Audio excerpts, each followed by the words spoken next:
सीता के एक कठोर वचन सुनकर राक्षस राज रावण ने उन प्रिय दर्शना सीता को यह अप्रिय उत्तर दिया। लोक में पुरुष जैसे जैसे अनुनय विनय करता है वैसे वैसे ही वह उनका प्रिय होता जाता है, किंतु मैं तुमसे जो जो मीठे वचन बोलता हूँ त्यों त्यों तुम मेरा तिरस्कार करती जाती हो। तुम्हारे प्रति जो मेरा प्रेम उत्पन्न हो गया है वही मेरे क्रोध को रोक रहा है। हे सम्मुखी, यही कारण है कि वध और तिरस्कार के योग्य होने पर भी मैं तुम्हारा वध नहीं कर रहा हूँ। मिथिलेश कुमारी, तुम मुझसे जैसी कठोर बातें कह रही हो उनके प्रतिकार में तुम्हें कठोर प्राण दंड देना ही उचित है।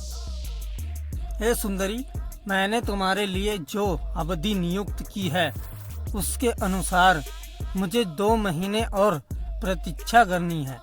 तत्पश्चात तुम्हें मेरी सैया पर आना ही होगा। स्मरण रखो, यदि तो 2 महीने बाद तुमने अपना पति स्वीकार नहीं करोगी तो मेरे रसोइये मेरे कलेवे के लिए तुम्हारे टुकड़े टुकड़े कर डालेंगे। राक्षस राज रावण के इन वचनों को सुनकर पतिव्रता और पति के शौर्य के अभिमान से परिपूर्ण सीता ने कहा, निश्चय ही इस नगर में तेरा भला चाहने वाला कोई भी ऐसा पुरुष नहीं है जो तुझे इस निंदित कर्म से रोके। नीच राक्षस, तूने अमित तेजस्वी श्री राम की आर्या से जो पाप की बात कही है उसके परिणाम स्वरूप दंड से तू कहाँ जाकर छुटकारा पाएगा। मैं धर्मात्मा श्री राम की धर्म पत्नी और महाराज दशरथ की पुत्र वधू हूँ। 10 मुख रावण मेरा तेज ही तुझे भस्म कर डालने के लिए पर्याप्त है। केवल श्री राम की आज्ञा न होने से और अपनी तपस्या को सुरक्षित रखने के विचार से मैं तुझे भस्म नहीं कर रही हूँ। निसंदेह तेरे वध के लिए ही विधाता ने यह विधा रच दिया है। तू कितना वीर है और पराक्रमी है इसका पता तो मुझे उसी दिन चल गया था जब तेरे पास इतनी विशाल सेना बल और तेज होते हुए भी तू मुझे चोरों की भांति मेरे पति की अनुपस्थिति में चुरा लाया था। क्या इससे तेरी कायरता का पता नहीं चलता? सीता के मुख से ऐसे अप्रत्याशित एवं अपमानजनक वचन सुनकर रावण का संपूर्ण शरीर क्रोध से थर-थर कांपने लगा।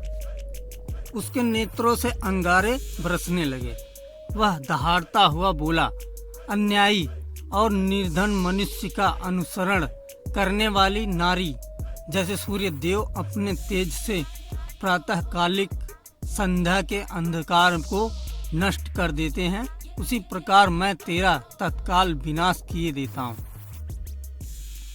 तत्पश्चात रावण ने एकाक्षी, एक आंख वाली, एक करड़ा, एक कान वाली, अश्वपदी घोड़े के समान पैर वाली, सिंहमुखी सिंह के समान मुख वाली आदि विकराल दिखाई देने वाली राक्षसियों को संबोधित करते हुए कहा, जिस प्रकार भी हो सीता को मेरे बस में होने के लिए विवश करो।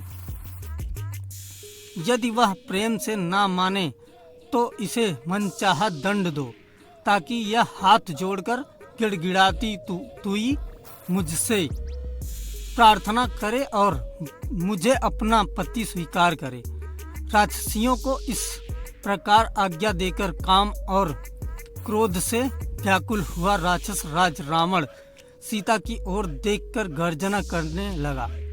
रावण को अत्यंत क्रोधित देखकर मंदोदरी और धान्य मालिनी नाम की एक अन्य राक्षस कन्या शीघ्र रावण के पास आई और उसका आलिंगन कर बोली, हे प्राणनाथ, आप इस कुरूप सीता के लिए क्यों इतने व्याकुल होते हैं? भला इसके भीखे पतले अंधरों अनाकर कांति और छोटे भद्दे आकार में क्या आकर्षण है?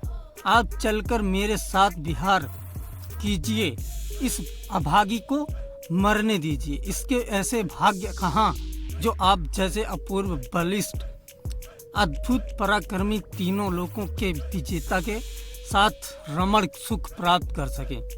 नाथ, जो स्त्री आपको नहीं चाहती उसके पीछे उन्मत्त की भांति दौड़ने से क्या लाभ? इससे तो व्यर्थ ही मन को दुख होता है। जब उन राक्षसियों ने ऐसा कहा और उसे दूसरी ओर हटा ले गई तो मेघ के समान काला और बलवान राक्षस रावण जोर जोर से हंसता हुआ अपने भव्य प्रसाद की ओर चल पड़ा।